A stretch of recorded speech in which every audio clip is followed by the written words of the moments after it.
అందరికీ నమస్కారం. ఈరోజు అఖిలాండ కోటి బ్రహ్మాండ నాయకుడు శ్రీ శ్రీ శ్రీ వెంకటేశ్వర స్వామి వారి దర్శనం కోసం తిరుపతి వచ్చి ఉదయం దర్శనం చేసుకోవడం జరిగింది. నాతో పాటు కార్యకర్తలు అందరూ వచ్చారు. నాతో పాటు మాధురి కూడా వచ్చారు. దర్శనం చేసుకున్నటువంటి ఈ సందర్భంలో ఈరోజు బ్రహ్మోత్సవాల సందర్భంగా సాయంత్రం వరకు ఉండి ఏవైతే మాడవీధులు ఉంటాయో ఆ మాడవీధులు 4 వీధుల్లో కూడా ఒకసారి స్వామివారి చుట్టూ ప్రదక్షిణ చేసుకుందామని, స్వామివారి రథాలు ముందుగా ఒక 2 hours ముందు వెళ్ళి ఒక ప్రదక్షిణ చేసుకుందామనే ఉద్దేశంతో నేను ప్రదక్షిణ చేయటానికి వెళ్ళటం జరిగింది. నాతో పాటు కార్యకర్తలందరూ కూడా రావటం జరిగింది. జనాలు, కోలాహలం, అందరూ భక్తులందరూ కూడా చాలామంది ఉన్నారు. కొంతమంది ఫోటోలు రకరకాలుగా తీసుకుంటున్నారు. అటువంటి సందర్భంలో స్వామివారి రథాలు వస్తున్నాయన్నప్పటికీ ఉత్తర మాడవీధిలో ఆ మెట్ల పైన కూర్చొని స్వామివారిని కళ్ళారా ఆ రథాల్ని స్వామివారి మాడవీధుల్లో వస్తున్నటువంటి ఆ ఊరేగింపును చూద్దామని అందరం కలిసి కూర్చోవడం జరిగింది. ఇది ఈరోజు తిరుపతిలో నేను వచ్చి ఇప్పటి వరకు ఈ క్షణం వరకు జరిగినటువంటి కార్యక్రమం. కానీ అనవసరంగా మీడియా వాళ్ళు రాద్ధాంతం చేస్తూ ఎందుకు కక్ష కట్టుకున్నారో తెలియదు. నేనేం తప్పు చేశానో నాకు తెలియదు. ఇప్పటికే నేను చాలా ఇబ్బందుల్లో, చాలా కష్టాల్లో ఉన్నాను. వ్యక్తిగతంగా ఈ కష్టాల నుంచి ఒక మానవుడిగా ఎదుర్కొని నేను అనుభవిస్తున్నటువంటి మానసిక క్షోభని అర్థం చేసుకోకుండా అందరిలాగే నేను కూడా ఆలయానికి దర్శనానికి వెంకటేశ్వర స్వామి వారి దర్శనం చేసుకుని తిరిగి వస్తుంటే రకరకాలుగా ఫోటోలు తీసి వీడియోలు మీడియాలో దాన్ని దుష్ప్రచారం చేశారు. ఏమంటే ఈరోజు నేను పెళ్లి చేసుకున్నానని చెప్పారు.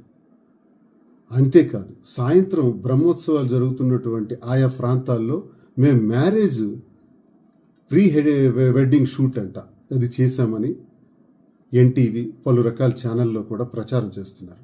తక్షణమే స్పందించాలన్నటువంటి ఉద్దేశంతో నేను సొంతంగా ఈ వీడియో తీసి కోట్లాది మంది ప్రజలు, వెంకటేశ్వర అనే అభిమానులు, భక్తులు, నేను పుట్టినప్పటి నుంచి ఈ రోజు వరకు మా ఇంటి ఇలవెల్పు వెంకన్న స్వామి తిరుపతిలోనే, తిరుమలలోనే, వారి సన్నిధిలోనే నేను ఈ వీడియో చేస్తూ ప్రజలందరికీ తెలియజేస్తున్నాను. నేను ఈరోజు దర్శనానికి వస్తూ పెళ్లి చేసుకున్నాను అన్న మాట అబద్ధం అని మళ్ళీ తెలియజేస్తున్నాను. 2, మేము మ్యారేజ్ ప్రీ వెడ్డింగ్ షూట్ అంట అది చేశామని చెప్పి కూడా ఈరోజు ఎన్టీవీలోను ఇతర ఛానల్స్లోనూ ప్రచారం చేశారు. అది కూడా అబద్ధం. ఒకవేళ నేను చెప్పిన మాటలు నిజం కాకపోతే కొన్ని గంటల్లోనే స్వామి నాకు శిక్ష వేస్తారు.